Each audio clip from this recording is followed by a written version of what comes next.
नमस्कार, नमो नारायण। गीता दैन्य दैनिक के अंदर आज हम 124वें दिन में प्रवेश कर चुके हैं और 124वें दिन में आज हम जिन दो श्लोकों का पाठ करेंगे वो अध्याय 6वें के आत्म संयम योग नाम है, जिसका उसका श्लोक है 5वां और 6वां।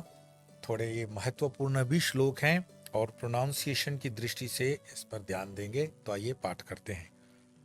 उत्तरेदात्मनात्मानं नात्मानम् अवसादयेत् आत्मैव आत्मनोर्बन्धुरात्मैव रिपुरात्मना बन्धुरात्मात्मनस्तस्य येनात्मैवात्मना जितः अनात्मनस्तु शत्रुत्वे वर्तेतात्मैव शत्रुवत्। भगवान श्री कृष्ण कहते हैं कि अपने द्वारा अपना उद्धार करे और अपने को अधोगति में न डालें, क्योंकि यह मनुष्य आप ही तो अपना मित्र और आप ही अपना शत्रु है।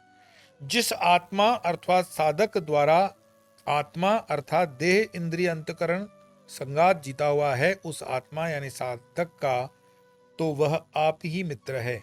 किंतु अनात्मा का अर्थात जिसने देह इंद्रिय अंतकरण संगात को नहीं जीता है, तो आत्मा ही शत्रु की भांति शत्रुता का व्यवहार करता है।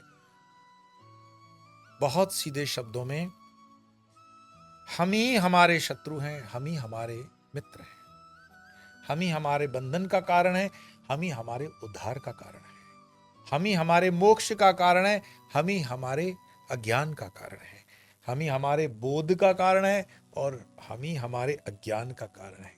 आत्मना स्वयं जो आत्मा है, बंधुरात्मना जिसने आत्मा विवेक युक्त मन से आत्मा देह इंद्रियों को जीत लिया है, लेकिन उसको जीतने से पहले वो कहते हैं उदेर आत्मानम आत्मानम नात्मानम अवसादेत। आत्मा जीव का उद्धार आत्मा मन से करे। आत्मा यानी जीव का पतन न होने दे, क्योंकि गुरु और शास्त्र के अनुसार चलने पर आत्मा मन ही आत्मा जीव का बंधु है और अशुभ कर्म करने पर आत्मा ही आत्मा का शत्रु है। स्त्री पुत्र आदि की लालच पालन में लगा रहना यहाँ आत्मा का पतन है। नहीं करने के लिए नहीं बोल रहे हैं, लेकिन ये जो हम सर पे इतनी बड़ी टोकरी रख लेते हैं कि क्या होगा, मैं कुछ दिन यहाँ बाहर जाऊंगा तो बच्चे को स्कूल कौन छोड़ेगा, ये बेवजह का हमने वजन ले रखा है कि हमारे आध्यात्म प्रगति के लिए रुकावट होता है कभी कभार। तो स्त्री पुत्र आदि के लालच पालन में लगा रहना यहाँ आत्मा का पतन है और उसी को अवसाधन कहा जाता है। अतः जिस मन ने इंद्रियों को जीत लिया है, वह मन ही आत्मा का बंधु है और आत्मा में प्रेम न करने पर मन ही आत्मा का शत्रु है। इसी को अगले श्लोक में स्पष्ट करते हैं कि मन ही अनात्मा में आसक्त होने पर शत्रु के समान आचरण करता है। अनासक्त, क्योंकि ये देह और इंद्रियों ही आसक्ति होने पर जीव के बंधन के कारण है। समझना, जीव के बंधन का कारण क्यों है? देह और इंद्रियों की आसक्ति। ध्यायतो विषयान पुंसः संगस्तेषु उपजायते संगा संजायते काम कामात् क्रोधो विजायते। दूसरा अध्याय 62वां श्लोक। और जिसने इस कार्य कारण संगात को जीत लिया, वह शांत मन ही जीव का बंधु है। और कहा भी है, मन एवं मनुष्याणाम कारणम बंध मोक्षयोः। आत्मा शब्द का प्रयोग जीव, मन, बुद्धि, इंद्रिय और देह आदि कई अर्थों में होता है। प्रसंगवश वो अर्थ लगे वो ले लेना चाहिए। कई बार शब्द जो है संस्कृत में इधर उधर अलग अलग तरह से बताए जाते हैं, पर उसका देश काल परिस्थिति और पात्रता के अनुसार हमें निर्णय करना पड़ता है कि ये शब्द कहाँ लगेगा। देह एवं इंद्रियादि का अनुकरण करने से मन जीव का शत्रु हो जाती है। देह एवं इंद्रियादि का अनुकरण करने से मन जीव का शत्रु हो जाता है। जिज्ञासु को बाह्य विषयों से वैराग्य करना ही अच्छा है। बाह्य प्रवृत्तियों से बचने के लिए विवेक, वैराग्य और सत्संग ही प्रधान साधन है। परंतु समाधि देवी संपत्ति के बिना केवल विवेक वैराग्य से काम नहीं चलेगा। इस प्रकार इस श्लोक में यह निश्चय हुआ कि जीव के सुख दुख का कारण उसका मन है। मन प्रमुख है। मन ही देवता, मन ही ईश्वर, मन से बड़ा न कोई। एक इस तरह की गीत की मुझे पंक्तियां याद आ गई। तो मन कैसे रुके? नियम का पालन करने से। आरंभ में मन ठहरना बहुत कठिन होता है। आगे के श्लोकों में आप देखेंगे भगवान श्री कृष्ण को अर्जुन कहेंगे कि मैं कुछ देर के लिए पवन को भी रोक दूं, लेकिन मन को रोकना बड़ा मुश्किल है। एक जिज्ञासु पहुंचा संत के पास। उसने कहा कि मुझे, संत से कहा, निवेदन किया कि प्रभु मुझे कैसे मन स्थिर हो जाए और वो मैं भगवान का चिंतन कर सकूं। मन एक बार स्थिर हो जाना चाहिए, बस आप ऐसा आशीर्वाद करो। संत ने कहा तुम ऐसी जिज्ञासा कर रहे हो कि कोई इंसान नहाने के लिए समुद्र के किनारे गया हो और समुद्र के किनारे जाते ही तुम देखोगे लहरें इधर उधर हो रही हैं।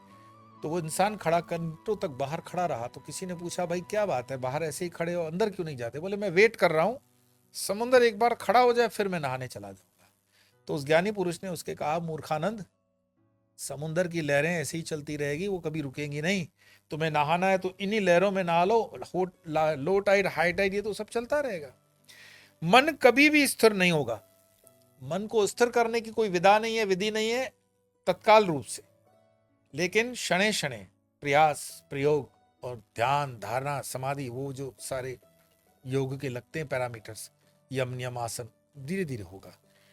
तो नियम का पालन करने से, और नियम मतलब समझते हो, नियम शब्द जो है विष्णु सहस्त्र नाम का 105वां नंबर श्लोक है। अपराजित सर्वसो नियंता नियमो यमा। भगवान श्री विष्णु के 1000 नामों में एक नाम नियम है। तो मन कैसे रोके? नियम का पालन करने से। एक नाम नियम भगवान विष्णु का है। तो जो हम ये जप करते हैं, ध्यान करते हैं, स्तोत्र का पाठ करते हैं, तो आरंभ में मन ठहरना बहुत कठिन होता है, परंतु मानसिक जप और पूजा का अभ्यास धीरे धीरे बढ़ने से तथा प्रभु की लीलाओं का चिंतन करने से भगवान में अनुराग होता है, और अनुराग होने से मन स्थिर हो जाता है। जज के सामने पेशकार जैसे अनेकों आवेदन प्रस्तुत करता है, परंतु निर्णय तो जज ही करता है। इसी प्रकार मन पेशकार है और बुद्धि निर्णायक जज है। मन और बुद्धि में फर्क भी समझना। मन अभी तय नहीं कर पाया है। वो जो हम बार बार इस चीज के एग्जाम्पल को मैं कहता हूं कि एक सफेद 4 टांगों वाला कोई जीव उछल कूद कर रहा था, तो मन ने सोच लिया वो सफेद है, वो 4 टांगों वाला है, उसके 2 कान है, 2 आंखें। सामने आने पर बुद्धि ने निर्णय लिया ये घोड़ा है। मन ने निर्णय नहीं लिया। मन तो सिर्फ जिसको कहते हैं ना मैनिपुलेशन करता है। मन का जो स्वभाव है वो मैनिपुलेशन है, और बुद्धि का जो स्वभाव है वो डिसीजन मेकिंग है। तो मन पेशकार है और बुद्धि निर्णायक जज होता है, और वही जो बुद्धि करती है। इसीलिए मन के इधर उधर भागने से भी कोई हानि नहीं है। निरंतर भजन करता रहे, क्योंकि ऐसा नियम है कि जो काम अधिक समय किया जाता है उसी में मन को लगाना पड़ता है। इसीलिए नियम निष्ठा अत्यंत आवश्यक है। परमात्मा भी नियम से प्रसन्न होते हैं, और नियम का मैंने आपको बताया विष्णु सहस्त्र नाम में परमात्मा का एक नाम, भगवान श्री विष्णु का एक नाम नियम है। तो नियम से देखोगे सूर्य उदय होता है, नियम से सूर्य अस्त होता है, नियम से प्रकृति चलती है, पवन चलती है, बादल चलते हैं, सब कुछ नियम से है। अध्यात्म जीवन में जहां नियम नहीं है उसको फिर ठीक से डिसिप्लिन करना बड़ा मुश्किल होता है। अध्यात्म जीवन one of the most discipline life होनी चाहिए। कौन सी डिसिप्लिन की लाइफ होनी चाहिए? कि अगर आपने ये तय कर रखा है अपने बॉडी क्लॉक को देखते हुए, मैं कहूं कि ब्रह्म मुहूर्त में उठना, और आपकी कफ प्रकृति नहीं उठ सकते हो, तो गिल्टी फील करोगे कि अरे स्वामी जी ने इतना कहा था ब्रह्म मुहूर्त में उठना। सब लोग ब्रह्म मुहूर्त में नहीं उठ पाएंगे। शास्त्रों में लिखा हुआ है तो भी सब लोग ब्रह्म मुहूर्त में नहीं उठ पाएंगे। रीजन है कि कफ प्रकृति होती है, वात प्रकृति होती है, पित्त प्रकृति होती है। उस प्रकृति में जो कफ प्रकृति का व्यक्ति होगा उसे नींद ही 3 बजे के बाद आएगी। सुबह में 7 बजे तक वो उठ ही नहीं पाएगा। तो जब 7 बजे उठ ही नहीं पाएगा तो ब्रह्म मुहूर्त उसका कहां से स्टार्ट होगा? तो सारा दिन अपराध बोध में जिएगा कि देखो मैं उठा नहीं, मुझे पूजा पाठ करना था, मैं तो रह गया, पापी हूं, दुराचारी हूं। नहीं नहीं, मैं हमेशा अपने से जुड़े हुए शिष्यों को कहता हूं कि तुम्हें किसी को कॉपी पेस्ट नहीं करना है। तुम मौलिक हो। तुम्हें तुम्हारी मौलिकता का पता होना चाहिए कि तुम्हारे खाने की भूख तुम्हें कितने बजे लगती है, तुम्हें कितनी भूख लगती है, तुम्हें कितनी प्यास लगती है, तुम कितने बजे सोते हो, तुम कितने बजे उठते हो। इसका कंपैरिजन दूसरे से नहीं हो सकता।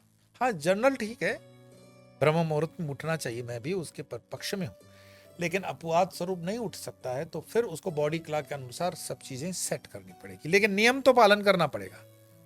बात नियम की चल रही है, कोई बात नहीं, थोड़ा देर से उठे हो तो देर से तुम्हारा चक्र घुमा, लेकिन चक्र तो 24 घंटे का है, तो 24 घंटे में तुम्हारी संख्या तो उतनी होनी चाहिए जप की, उतना ही तुम्हारा स्तोत्र का पाठ होना चाहिए, उतना ही अगर हवन है, यज्ञ है, याग, उतना ही होना चाहिए। जो 4 बजे उठ रहा है वो 4 बजे उठेगा तो सोएगा भी तो 10 बजे, और जो उठी 7 बजे रहा है सोएगा 12 बजे, तो 2 घंटे 3 घंटे उधर एक्सपांड हो गया, तो उसमें जो एक्सपांशन है उसका सदुपयोग लो। नियम में कोई भी छूट नहीं है, तुम्हारे बॉडी क्लॉक को देखते हुए छूट दे सकते हैं। कई स्टूडेंट होते हैं जो सुबह बिल्कुल नहीं उठ सकते हैं, वो रात को पढ़ने में बड़े कंफर्टेबल होते हैं, ठीक है, उनका बॉडी क्लॉक है, उसमें कोई आग्रह नहीं है कि आप हमारी बातें मानो, नहीं मानो, लेकिन नियम मानना पड़ेगा। नियम के ऊपर कोई नहीं। ये आपके ऊपर है कि आप कार से चलते हो, मोटरसाइकिल से चलते हो, साइकिल से चलते हो, ये आपके ऊपर है। लेकिन रेड लाइट होने पर तीनों को रुकना पड़ेगा, ये नियम है। लेकिन रोड पे कहीं लिखा हुआ नहीं है कि आप सिर्फ कार से चलोगे। तो नियम का ये होता है कि वो सर्वसामान्य एक ही नियम होता है। तो भोजन के लिए बैठोगे तो भोजन मंत्र भी करना नियम है। ऐसे नियम यम नियम का पालन करने से क्या होगा कि धीरे धीरे तुम अपनी छोटी मोटी कामनाओं को पहचानने लगेगे, इन कामनाओं से ऊपर उठोगे, तो कामनाओं से ऊपर उठोगे तो यही काम से उठते उठते तुम कृष्ण तक पहुंच जाओगे। और यही तो उस यात्रा का नाम भी है कि काम से कृष्ण तक। काम से कृष्ण तक की जो ये यात्रा है 2 श्लोक की रोज यात्रा है, और 2 श्लोक में अगर इसके मर्म को थोड़ा सा सुनकर थोड़ा सा चिंतन किया तो ये यात्रा और सरल हो जाती है। और इसमें अगर और कुछ ऐड कर लिया कि रोज में आपके संपर्क के हजारों लोग हो सकते हैं, आपको सिर्फ 5-7 लोगों तक ये 2 श्लोक आगे पहुंचाने हैं, ये भी एक सात्विक संकल्प है, कर सकते हो। लेकिन लोग क्या सोचेंगे कि अरे व्हाट्सएप पर मुझे कोई ऐसी वैसी चैट को आगे फॉरवर्ड करना था, गीता को फॉरवर्ड करता हूं, तो मुझे लोग मॉडर्न नहीं समझेंगे। बात तो सही है, क्योंकि हमने एक परसेप्शन बना रखा है कि गीता की बात करने वाला व्यक्ति मॉडर्न हो ही नहीं सकता। लेकिन गीता सत्य है। और जैसे मैं कहता हूं कि ये काम से कृष्ण तक की यात्रा जो हम 2-2 श्लोक से कर रहे हैं, इस यात्रा को घर घर तक पहुंचाना है, सनातन का ध्वज जो है वो फहराना है, और इस यज्ञ में हम एक साथ सम्मिलित होकर के कार्य करेंगे तो हम अपने लक्ष्य तक पहुंच भी जाएंगे। और इस पहुंचने के लिए जो 2 श्लोक होते हैं, तो आज इन्हीं 2 श्लोकों का पाठ करेंगे और अपने वाणी को विराम देंगे। आइए। उद्धरेदात्मनात्मानं नात्मानं अवसादयेत्, आत्मैव आत्मनोर्बन्धुरात्मैव रिपुरात्मनः, बन्धुरात्मात्मनस्तस्य येनात्मैवात्मना जितः, अनात्मनस्तु शत्रुत्वे वर्तेतात्मैव शत्रुवत्। आज इतना ही, कल फिर मिलेंगे, तब तक के लिए नमो